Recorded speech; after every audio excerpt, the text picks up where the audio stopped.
In section 5.3, we'll be dividing by a monomial. Let's see what that means. First of all, a monomial, we learned about polynomials. All that means is that what we're dividing by has one term. So there won't be any additions or subtractions. All right, but let's see with an example, just so that we already know how to do this. So we're going to solve the equation 5x plus 3y equals 6 for y. So what that means when it says solve for y, we're going to get y alone. On one side of the equals. And we do that by doing opposite operations to undo what's already there.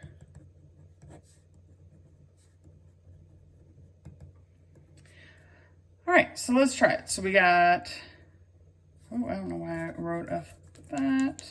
All right, let's try copying down the problem. 5x plus 3y equals 6. And I'm going to try to get y alone. So we're trying to get y by itself. We got to do opposites. And we go in the reverse order of PEMDAS when we're solving, which means I need to undo addition subtraction first. So opposite of plus 5x is minus 5x.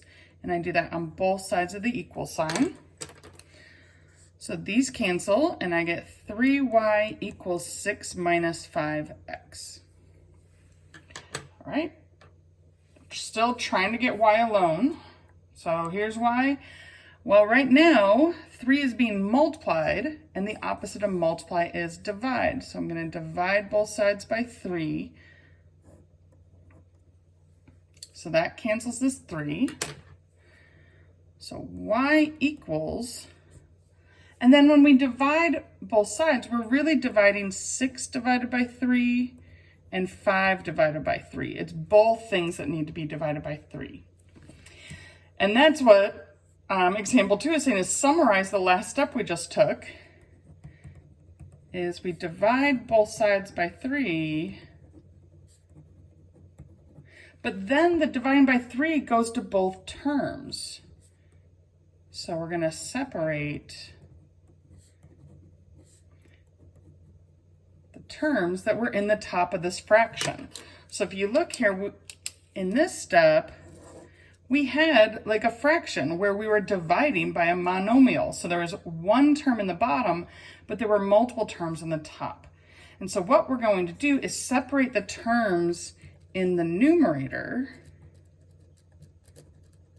and divide each by whatever's in the bottom by the denominator.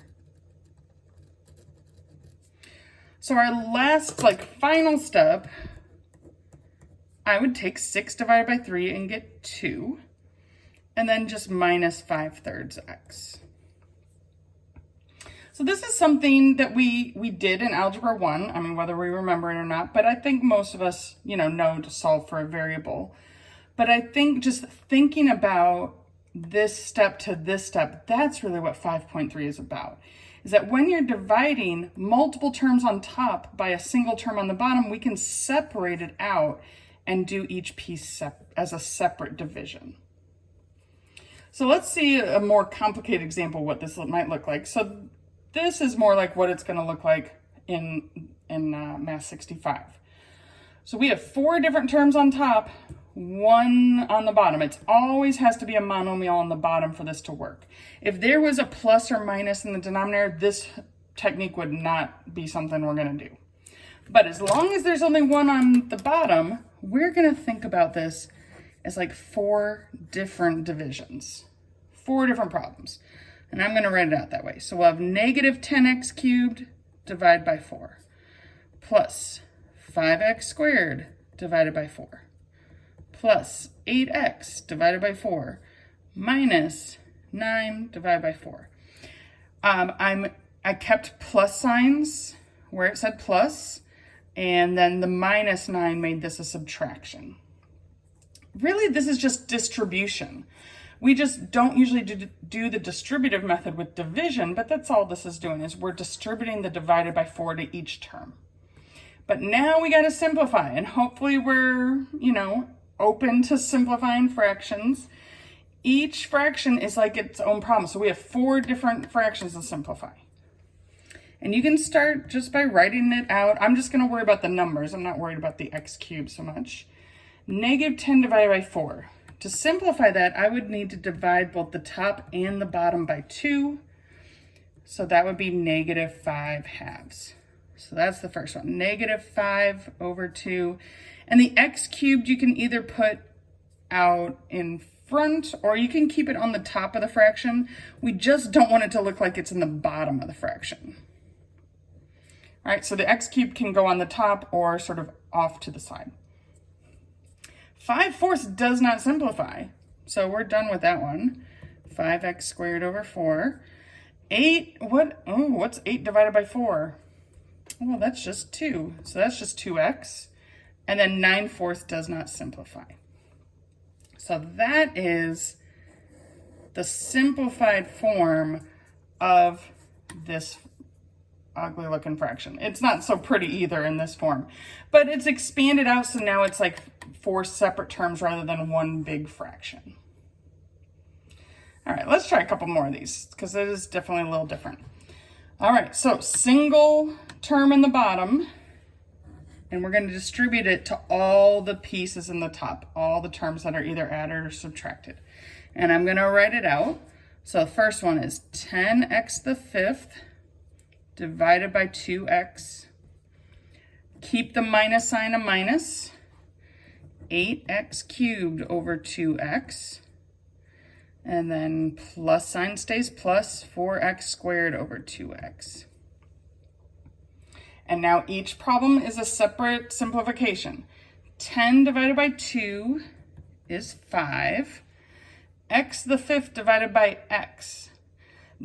This is one of those where you can do if in doubt, write it out, right? One of the x's will cancel, and then we'll have 4 left behind. If it helps you, write these as x to the 1st. Another way to look at this is we're just subtracting 1 from the exponents. Okay, minus stays minus. 8 divided by 2 is 4. X cubed divided by x to the 1st would be x squared. 1 cancels, 2 are left on top.